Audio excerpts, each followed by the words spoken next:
I'm Captain Mark Stevenson. Today I have a very special guest with me, and I want you to know that this man here, this man is the #1 guy in Chicago that knows how to throw a party. Got Ted Wyden. This is Captain Ted. I want to talk with him just a minute about some of the wonderful things you've done. Now, rumor goes around that you're the guy who started the Chicago Scene Party. Yeah, go figure. 23 years ago, came up with the idea of basically putting a DJ on the top of my friend's 65-foot Carver, and the rest is history. I mean, we had 50 boats show up the first time, and it doubled in size every year after that. Now we have 500 to 1,000 boats every year out there. That's exactly right. I came along and saw the first scene party that I did. I was just floored to see so many people having good, safe fun. And what do you guys do to make sure that everybody's safe? Who's there to help? Well, I mean, there are the Coast Guard, the Chicago Police Department, they are around, but the reality is everybody has to take care of themselves. In Chicago, everybody knows they got to bring enough life preservers. They know that you've got to have a designated driver. So every boat captain in the city of Chicago or the Great Lakes is used that day, because so the guys that own the boats can have a good time themselves.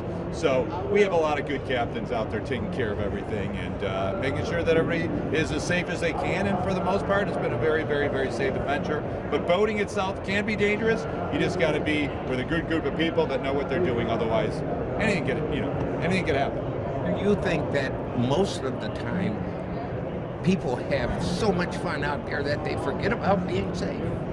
Sometimes they do, but thank God, we've got, I know at the boat party, I don't drink, as I'm always out with other friends and clients or whatever, and somebody got to take care of these people. So you need a designated driver, and all the captains are not allowed to drink, so they've got to make sure that they're the sober one to take care of any issues that come up. And from time to time, you are spending some time in the water, getting people out of the water that shouldn't be in the water. Well, Ted, you must be really proud. The Chicago Scene Party is the #1 event on the Chicago lakefront, and it usually happens, I think, the second week of July? It's always the last Saturday in July. Oh, excuse me. And so it's July 27th this year, unless Lollapalooza screws things up, and they're at the end of July, but this year they're in August, so we're in July. Last Saturday in July, July 27th. And what time does it start and end? It's from noon to 6 p.m., and people start getting there around 10, 11 o'clock to start setting up their lines. But usually they're all situated by 12, 1 o'clock, and we get hundreds and hundreds of boats tie up, and usually about 10,000 people out there. Now, the place where this party is held is called the Playpen, but those are the federal waters. They're not private waters, right? Absolutely. It's a safe harbor, so it's an anchorage, and that's why we do it there, because we're protected on all sides. We've got the water filtration plant on one side, Lakeshore Drive, and then there's a break wall that goes out almost a mile to the lake, just to the north of the water filtration plant, and that's what is the breakwater and what forms the Chicago Playpen. That's very good. Now, if you want to find out more information about the Chicago Scene Party for this year, how would you do so? Just go to ChicagoSceneBoatParty.com, and all the information's there. And you'll find out. We're doing pre-parties and post-parties and all those things. You'll see who our sponsors are each year, and hopefully we'll have great weather. And it's always rain or shine. People, we've had just about snow in July, and people are out there in pajamas, and they are out there having a great time. And how much does it cost? It's free. Zero. Very free. That's right. Yeah, so people have a great time. Something else, I've been hearing rumors that you've gotten into a fractional boat share for mega yachts. Yes. What is that all about? Yeah, so I've always thought about doing some kind of a boat share program. I actually bought my sailboat from a local company called Pinnacle. They share boats that are basically from about 30 feet up to about 50 feet, and they have 8 or 10 people share a boat. So it's kind of a timeshare. You're not buying the boat. And then there's Freedom Boat Club and a few other boat companies, Sail Time and whatever, where they do shared time. These are shared leasing companies. Right, they just lease it out. And what you're doing may be a step above this. It is. Right? It's definitely a big, giant step above that. So for people that learn, well, we're doing big boats. So we're doing it down. We were going to do it in Chicago and realize that just Chicago market's just not big enough. So what we're doing is I'm partnering with a guy down in Florida that's a super yacht yacht salesman. So we're working with 90-foot boats and above, and they have to be over $5 million, fully captained and crewed, and at least 4 staterooms, and they got to be less than 10 years old. So these are big super yachts starting at 90, like I said, 90 feet and above. The average boat would probably be 120 to 150 feet long, and these are boats that you'll take out for a week or 2 at a time with full captain, crew, and chefs and everything. But we're talking about, $1 million investment, probably. Well, Ted, I have to disagree with you on one thing, because I know we have some of our viewers out there that are financially equipped to lease a boat like this and do a shared leasing on this type of boat. Somebody told me, you live in the city of Chicago and there's money in them there hills. So I don't believe it's just limited to Florida, but thank you so much. We might do it in Chicago later on, but there just aren't that many 90-foot boats in Chicago in the first place, very, very few of them. But in Florida, there's just a whole bunch of them, and we're going to do a lot of these boats will be in the Caribbean, in the Mediterranean, all over the world. So we're going after the big boats that are for sale in the market, and we're going to have them, fractionalize them, let people buy shares of those boats. Very good. You've been listening to Ted Wyden, and he's the creator of the Chicago Scene Party. This is the founding father. Absolutely. And also the shared leasing program that he's in. It's not shared leasing, shared ownership program. There's more to come on that. Thank you so much. You're welcome. Thanks for having me. Appreciate you.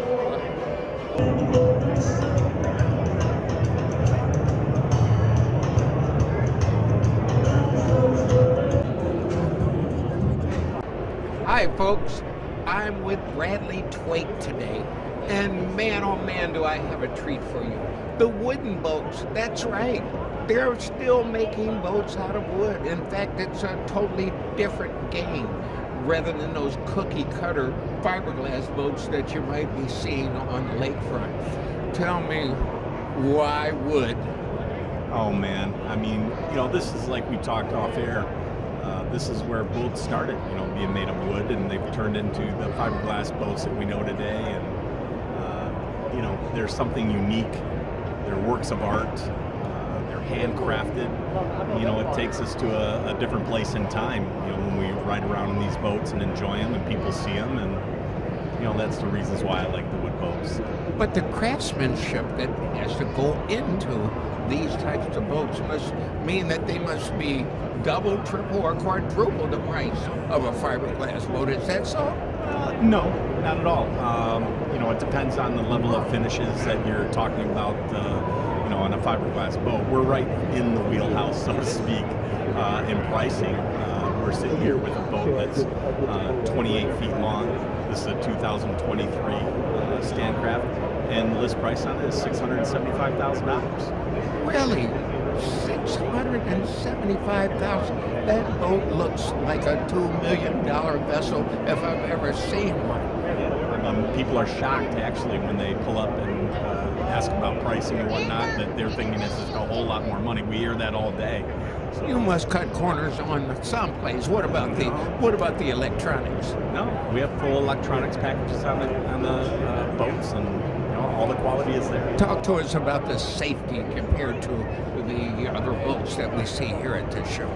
Well, I can speak personally about safety, actually, in a wood boat versus a fiberglass boat, because I was personally in a boat accident when I was a young man. I was 13 years old, and we were on Lake Geneva.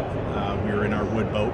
It was 4th of July, and we went to take off after the fireworks, and somebody was coming across the lake with no lights on, dark, maybe a few cocktails, and we got in an accident with that fiberglass boat. And the fiberglass boat, the whole front was torn off. I was in the cuddy of our wood boat with 13 passengers on our Streblo boat at that time, and it took out a plank, and that was it. Nobody was hurt. I believe that's all the way right. If I wanted to find out more about wooden boats, where would I go? Go ahead and give me a call. Bradley Twait at 630-558-2785. You can call me or text me, or you can go to standcraftboats.com. And say that website again. We're going to put it on the bottom of the screen. You see it, folks. Standcraftboats.com. Very good. Thank you so much for your time. Appreciate you. Thank you.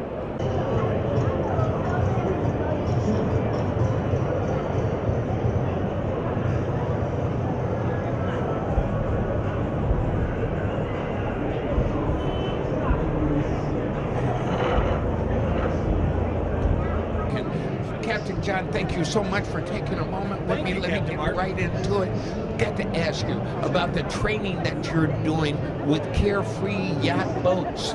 Yes, so we're utilizing the National Safe Boating Council curriculum and the Boat US curriculum and the Safer Boater curriculum to train new boaters and also to refresh boaters, but we use Carefree Boat Club boats out of 31st Street Harbor, so it works out really, really well. Does this mean that if I don't have a boat at all, I could come down and Captain John would give me some training on how to stay safe on a boat, so if I rented one or I leased one, I have some experience and some training to be safe, yes? Yes, absolutely. So you don't necessarily have to be a Carefree member to get the training. I don't? You do not. We actually offer training right to the public through the Boat US Foundation and through Safer Boaters. So if you're thinking about buying a boat, all you have to do is come down. We'll teach you how to drive a boat. If you like it, you can join the club, buy a boat, do anything like that. I see. Well, Carefree Yachts, Carefree, is it called Carefree Shared Leasing? It's a Carefree Boat Club, so we've got locations at 31st Street, Belmont, all the way up in Milwaukee, and also over on Lake Geneva.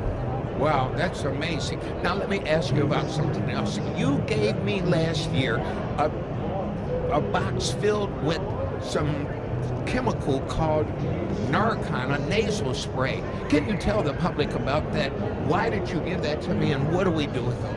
Sure, I'd love to. So we have a partnership with the University of Illinois at Chicago to provide Narcan to all of our commercial boat captains. What does Narcan do? So Narcan reverses an opioid overdose. So if somebody accidentally overdoses, or if they're exposed to anything like fentanyl, we can bring them back. It's covered under this the actual Good Samaritan law, so you don't have to worry about getting sued. There's no adverse effects for taking it.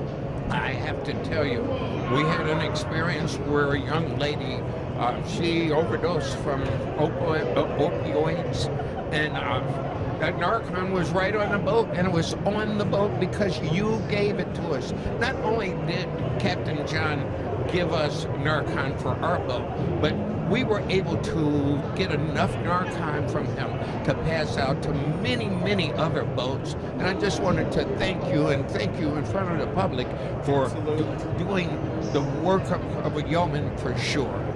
Well, thank you, Captain Mark. Thank you very much. Thank you. And we'll be back soon.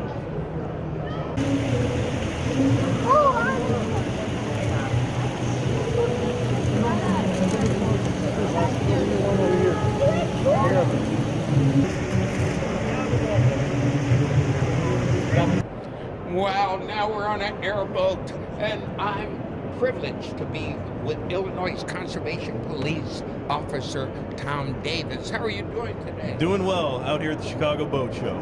Well, at this boat show. Why are you here at this boat show? We're here just to kind of let people know what the Illinois Conservation Police do. We're here talking about boat safety and talking about career paths with our agency.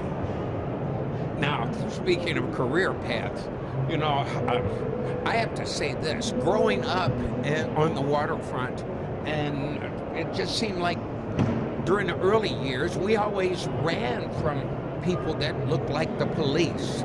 But now the whole thing has changed. We understand that we call you the IDNR. That's short for Illinois Department of Natural Resources. But conservation police are here not to be punitive, are they?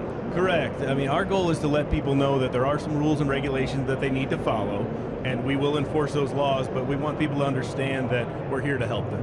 I have been boarded personally during the middle of a charter by a conservation police officer who made sure that we had all of our safety equipment in order. This person was not someone that was punitive, as I said earlier, but someone that made us all feel like we were much more safer because they were taking a look at our safety equipment. That's something to do. Absolutely. I'm actually located up north in McHenry County, Illinois, so up on the chain of lakes. I do come down sometimes to work on Lake Michigan, but mainly my area is Lake McHenry and Kane County, so we do a lot of boat checks up there. Now, for you young people out there, you're looking for a job and you're looking for a good paying job. I'm sure that this is a not just a job, but this is a career. Can you talk for a moment about how does a person find out more to become a conservation police officer themselves? Absolutely. I knew I wanted this job when I was 10 years old. I decided I wanted to be a conservation police officer when I was 10 years old, and I went through the path and was lucky enough to find a career here. So at this point, I also work as one of the recruiters for the state, and we have on our website, the Illinois Department of Natural Resources website, there's a how to become a local conservation officer. It's a career interest form. You fill that out and we are notified, and then we will reach out to you. So it has all the requirements, all the things that you would need to do, ways to help set you on the right path to do so. Grab a pen, because Officer Davis, he's about to give us his website, and we're going to make sure that you're able to follow through and find out more information. Absolutely. If you just go to dnr.illinois.gov and click on the Conservation Police Career Interest Form, the form will be filled out and it will be emailed to me and some of the other recruiters, and we will reach out to you. Now, Officer Davis, I'm looking at this beautiful green and aluminum boat. That is aluminum, right? Yes, that's a work skiff boat used on Lake Michigan. And what does it do? I mean, it looks like it can almost walk on water. It is a very safe boat. It is completely enclosed, so we can use it in all climates. We can use it in the very cold, and it has an actual heater. So we'll take that out pretty much the majority of the year. We can have that boat out on Lake Michigan. Someone told me that this kind of boat can handle some very, very heavy waves and can even be turned over, but it will right side, it will come right back upright again. Is that true? This boat does need some help to be righted, but odds are that boat is not going to flip over on anything we see. Wow. Well, these are wonderful. I'll have to go online and look at the state surplus and see about buying one of these for a fun boat. This looks like just such a fun boat. Now, over to our right is one that looks like a raft. What is that one? So that is a Brunswick Impact 850. That is a rigid hull inflatable boat. That ring is full of air, and that boat is run out on the Chicago River in Lake Michigan. We do have some smaller versions, the Impact 750s that we use throughout the state, including up on the chain of lakes where I operate. Officer, I just have to tell you, I want to thank you so much for speaking with us and telling the public more about what the IDNR, or Illinois State Conservation Police, do to help us stay safe. And just want to thank you on behalf of all of us that are out there as professionals. We couldn't do it without you.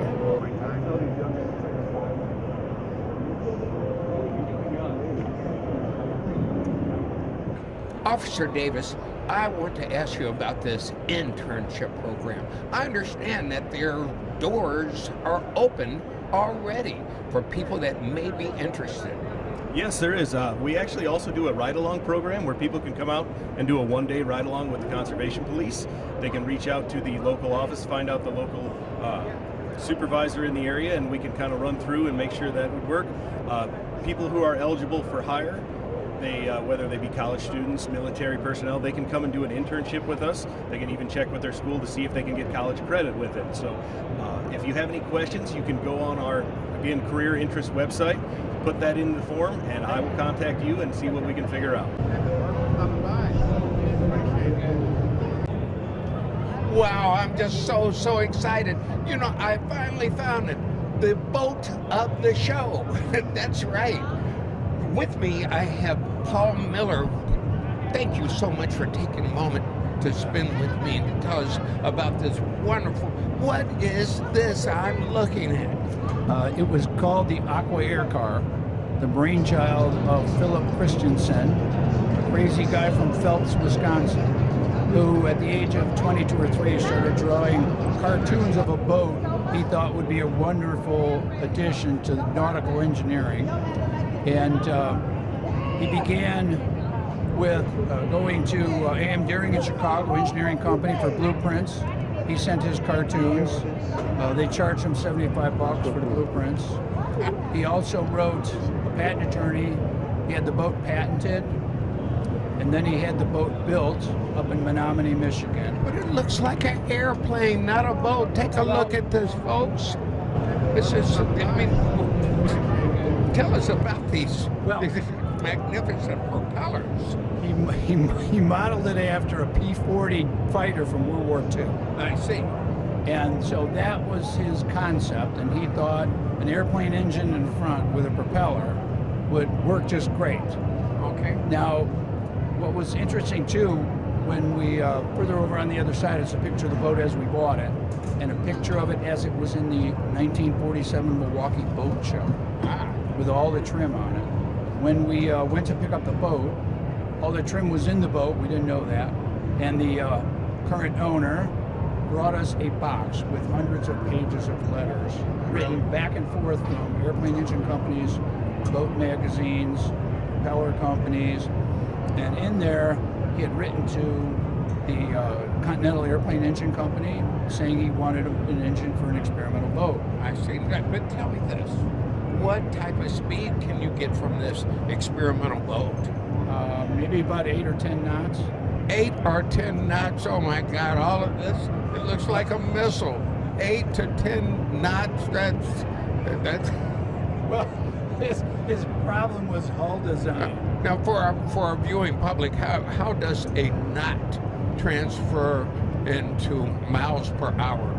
You'd probably know better than I would. I was trying to not be put on the spot. Mark, what is it? 1.2 miles an hour for a knot?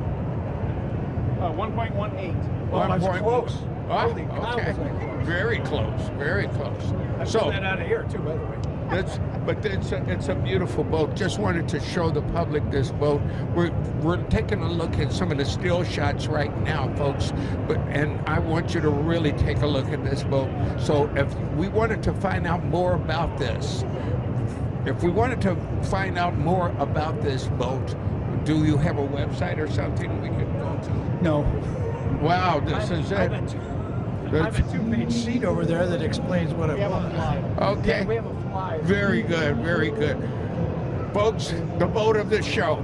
I have to tell you, been doing this a lot of years. This looks like so much fun. Even at 8 knots, I'd be the coolest captain on the water, for sure. Thank you so much, Paul.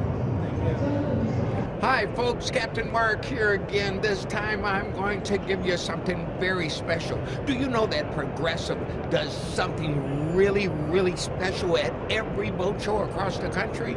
They present what's called Fred's Shed. And this is a how-to center that's presented by Progressive. I want to make sure that you know we have some experts here today that's going to tell us all about what they do with the public at the boat shows. And I have Jeff and I have Thomas. How's it going? Hi. So I'm Jeff. I'm a ABYC Master Marine Technician. I've been in the marine industry for about 18 years now, and I'm here answering questions at the show. Thomas? Yep. My name's Thomas. I've been in the marine industry for about 9 years. I'm up in Minnesota, but I also get to travel around to these shows and get people some good DIY information and tell you how to be safe out there on the water. So They were real good about passing that mic back. You know, you don't give the person you're interviewing the mic ever. But the fact is, these folks are really out here to just educate us. Now, they do some workshops at Fred's Shed. I'm going to ask you to take a look. You're going to see right now, you're looking at the seating area where the public is always coming for classes. And these two guys, they give some magnificent classes and lectures on different aspects of how to do some things yourself. Now, I was talking with you about saving some money myself because I pay an enormous amount of money to have the oil changed. How can I do that for myself? And is it something that is really doable? Yeah, you know, changing your own oil is not that difficult in a marine engine. It's just a little different than it would be in your car. Typically, if you have an outboard engine, it's as easy as draining and filling and changing the oil filter, just like you would in a car. If you have an inboard or an IO, you may need to get a fluid extractor to actually suck the oil out of the engine as opposed to draining it. Look, it makes it sound so easy. Tom, is it really that true that you can get a group of people here and show them how to save some money here at Fred Shed. Oh yeah, over here at Fred Shed, we do all sorts of DIY seminars. We are trying to teach people stuff like changing an impeller, how easy that can be. You know, that's something that shops charge a lot of money to show you how to do. So we talk about how important it is to do impeller changes. We tell you about how important it is to get the right gas in your boat. That can cost you a lot of money if you put the wrong style gas in your boat, maybe mess up your fuel system and something like that. Also, we talk about stuff such as proper maintenance of doing such as gear lube. Doing your gear lube is very important. That can be a very expensive thing if you don't take care of it when it's, you know, very easy to fill and drain it, and while you drain it, you're able to look and inspect and see if you might have some water intrusion or some possible damage inside your gear case. Now, folks, they teach us not just about these big, giant outboard motors, but they also teach us what to do with the inboard motors, those cabin cruisers and all that need all types of regular maintenance. It's just like anything else. If you take care of it, it will take care of you. I want to thank both of you so much for helping us to understand that when we come to the Chicago Boat Show, we have seminars and all types of trainings that we can depend on to save some money here at Fred Shed. Thank you so very much. Hey, Captain. Hey. What lies at the bottom of the ocean? I don't know. Under this wreck.